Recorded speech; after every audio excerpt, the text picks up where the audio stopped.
जय गुरु जी। संगत जी ये सत्संग है नवीन अंकल का, जो बताते हैं कि किस तरह उनका पुत्र शांतनु गुरु जी की कृपा से बिल्कुल ठीक हो गया। बात है सन 2001 की। तब गुरु जी अपने चोले में थे और उसी टाइम अंकल को गुरु जी के दर्शन करने का भी मौका मिला। 7 जुलाई में उनके जन्मदिवस पर, गुरु जी के जन्मदिवस पर।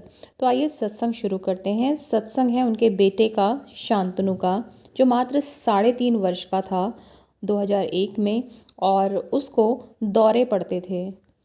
चिकित्सकों ने सोचा कि उसके रोग का कारण अंधेरे से भय है और उस पर उन्होंने कुछ और विचार करना समय का दुरुपयोग समझा। अब दिसंबर 2001 और जनवरी 2002 के बीच में उस बच्चे को 2 दौरे और पड़े। अब उन्होंने जितने भी स्पेशलिस्ट थे उनसे उसके टेस्ट वगैरह सब कुछ करवाया, तब जाकर उन्होंने डिक्लेयर किया कि उसको मिर्गी का रोग है। और उसका फिर ट्रीटमेंट शुरू किया गया, दवाइयाँ देनी शुरू की गई। बट ट्रीटमेंट के बाद, दवाइयाँ लेने के बाद वो बच्चा जो है खोया खोया सा रहता था और भयभीत भी लगता था।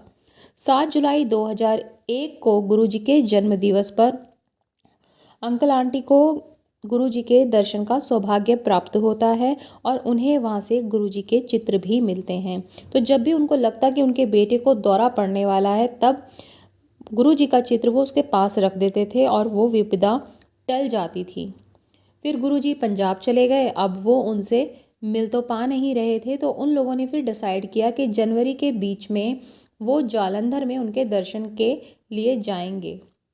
दर्शन के उपरांत उन्होंने, गुरुजी ने उनको एक गुरु भाई के घर पर गृह प्रवेश के उपलक्ष्य में आयोजित समारोह में भाग लेने के लिए आमंत्रित किया।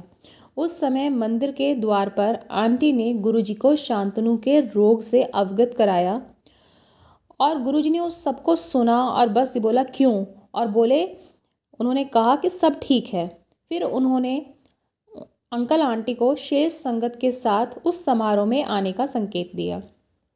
उनको लगा कि गुरुजी ने उनकी बात सही से नहीं सुनी है, ठीक तरीके से नहीं सुनी है। तो समारोह के अंत में आंटी पुनः गुरुजी के पास जाने का साहस किया उन्होंने, और गुरुजी से कुछ शब्द कहे ही होंगे कि गुरुजी ने चेतावनी देते हुए बोला कि यदि इस समस्या के बारे में और कुछ भी कहा तो वह उन्हें वहाँ से भेज देंगे। अब वो लोग तो ये सुन के डर गए।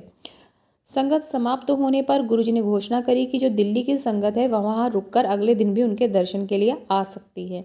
तब अंकल आंटी को थोड़ा सा रिलीफ मिला कि गुरुजी ने उनको उनकी गलती के लिए क्षमा कर दिया है। अगले दिन प्रातः दिल्ली लौटने पर उन्होंने शांतनु की, अपने बेटे की जो गोलियां थी, दवाइयां थी, वो सब बंद कर दी। जबकि अंकल के जो भाई थे वो भी एक डॉक्टर थे, परिवार में काफ़ी लोग डॉक्टर्स थे, बट उनके विपरीत जाकर उन्होंने सब कुछ अब गुरुजी पर छोड़ दिया उस दर्शन के बाद, और अपने बेटे की सारी दवाइयाँ बंद कर दी। अब इसमें शांतनु जो था, छोटा सा बेटा उनका, उस टाइम अब वो 4 वर्ष का हो चुका था। तो उसने भी गुरुजी के स्वरूप के सामने बैठकर उनसे विनती की कि मुझे ठीक कर दो। गुरुजी ने उस अबोध की निष्कपट प्रार्थना सुनी और उसे स्वस्थ कर दिया। उनकी कृपा से शांतनु को फिर कभी मिर्गी के दौरे नहीं पड़े। तो संगत जी, गुरुजी ने किस तरह उस छोटे से अबोध बालक की प्रार्थना सुनी और उसे हमेशा हमेशा के लिए अपना आशीर्वाद दिया, और उसके बाद उस बच्चे को कभी भी उस बीमारी से कोई भी परेशानी नहीं उठानी पड़ी। वो बीमारी वापस लौटकर उस बच्चे के पास नहीं आई और वो बिल्कुल ठीक हो चुका था। जय गुरु जी, शुक्राना गुरु जी। सभी संगत का कल्याण करें, सबके बच्चे स्वस्थ रहें।